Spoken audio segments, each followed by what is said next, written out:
No, I guess, I mean, this is a thing that I think everyone's kind of put on hold now, so I don't want to go too much into it as far as the season. The DFB did meet last week to kind of present a plan, potentially doing English week games, and I had the calendar and then I had put it away, but I think this was starting in May That sounds right. Yep.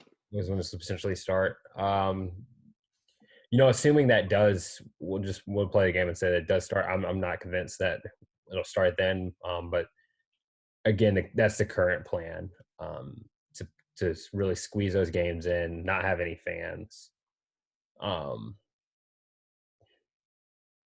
what I guess just thoughts, on that if that's the best. It's hard to even discuss it because I think early on we were thinking, okay, it's going to be a few weeks, we'll be back in action, we'll just push everything back. But now I think they really have to brainstorm creative ways to get this done. Um, Otherwise, you get the what ifs like, do we just scrap this season?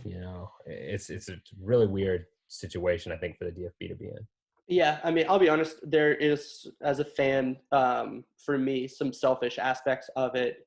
Certainly, as a Bayern fan, them being in the position that they're in, first place, on to the semifinals in Pokal, doing so well in Champions League, that I would like to see the season finish. I didn't want it to be interrupted if possible.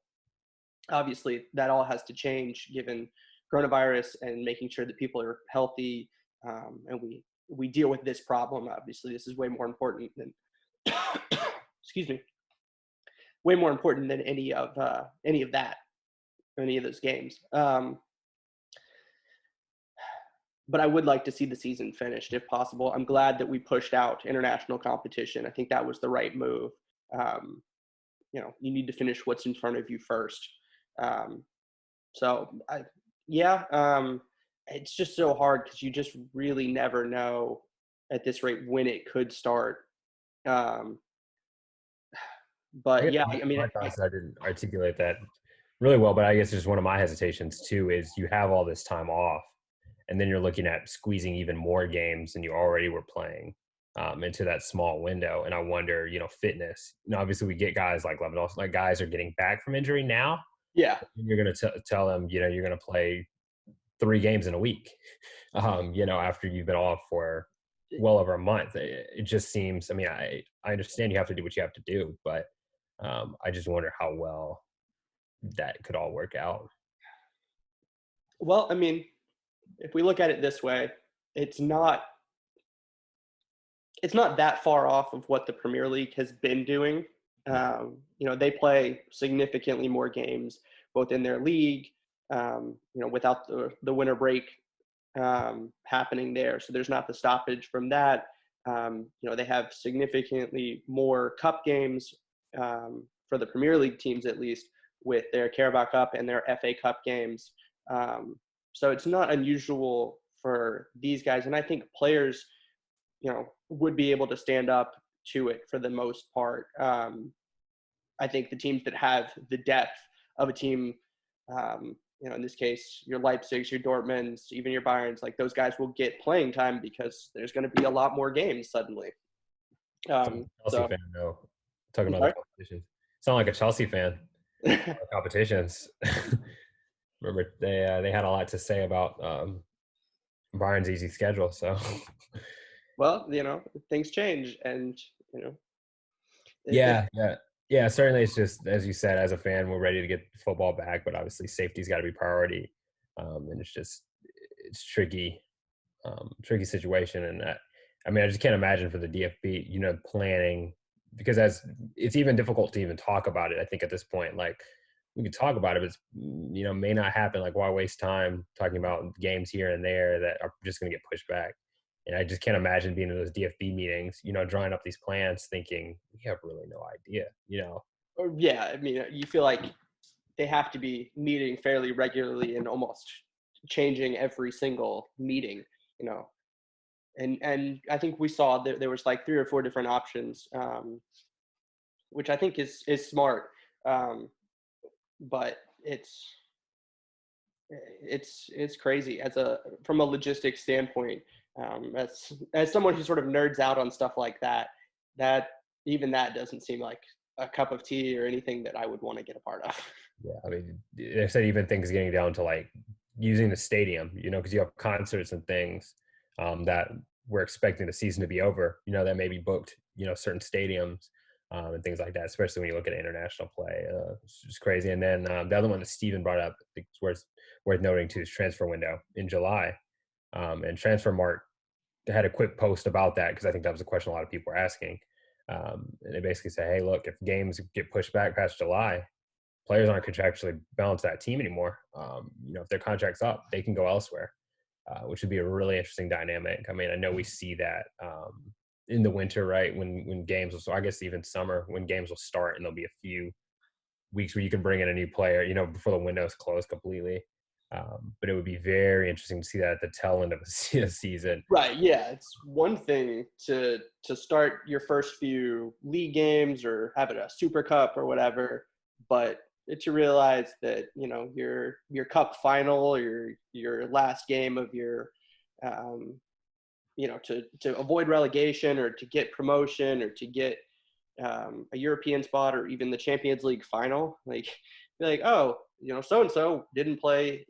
I've been reading through all kinds of Champions League final and stuff recently, just to think, oh yeah, right, this player didn't play in that final, and it was because they were suspended from yellow cards or whatever. To suddenly be like, oh well, they just weren't on this team anymore. That would be outrageous. Outrage from fans would be through the roof.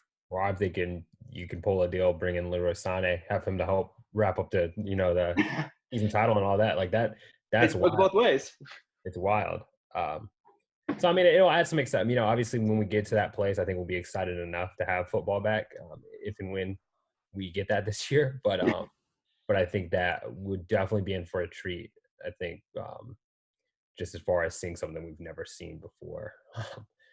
So yeah, Yeah, I think that just a lot of all transfer rumors, man. all uncharted waters here, and it's I love the summer transfer window. I love the January transfer window.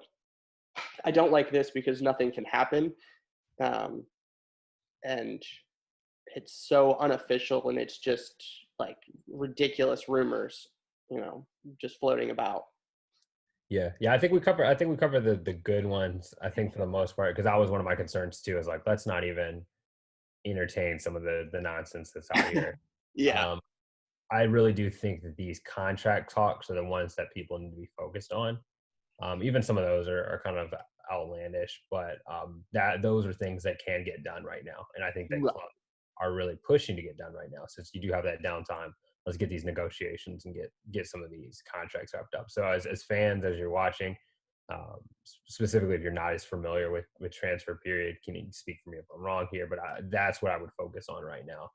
Yeah, definitely. Clubs Um, that you are know, working on wrapping up deals with players that are already on that club as opposed to transfers. exactly. If you're curious about what your team is going to be doing, be less concerned about who they're signing or who might, be leaving at the end. Focus on, go find out which player's contract ends this summer and look up your information on where the negotiations stand for those players. And we talked about it. Neuer's agent's been in there with Bayern. Um, David Alaba's agent just changed, and he's been in there with Bayern.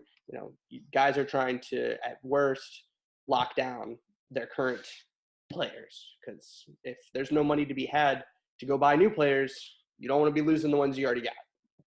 Yeah, and the domino effect, I guess, too. With Leverkusen, will be in talks with Kai Havertz, for instance.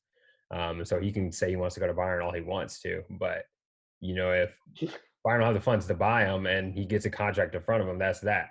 So I'd definitely be focused on those. I think the same can be said for Timo. He very well could get a new contract with Leipzig, which is something that we weren't expecting, I think. Right, yeah, for a guy who signed a new contract earlier on in this season with a buyout clause in it, teams could even renegotiate the existing contracts. Exactly. This guy just signed a brand new 3-year deal, and it's got I think a 50 mil release clause in it or something like that. I would expect a lot of release clauses to be renegotiated. Guys trying to get locked down for a little bit longer. Speaking of that one, sorry. Have they redone Erling Haaland's, or do they have to wait until the end of the season? I couldn't remember. I just knew that they did want to negotiate that one.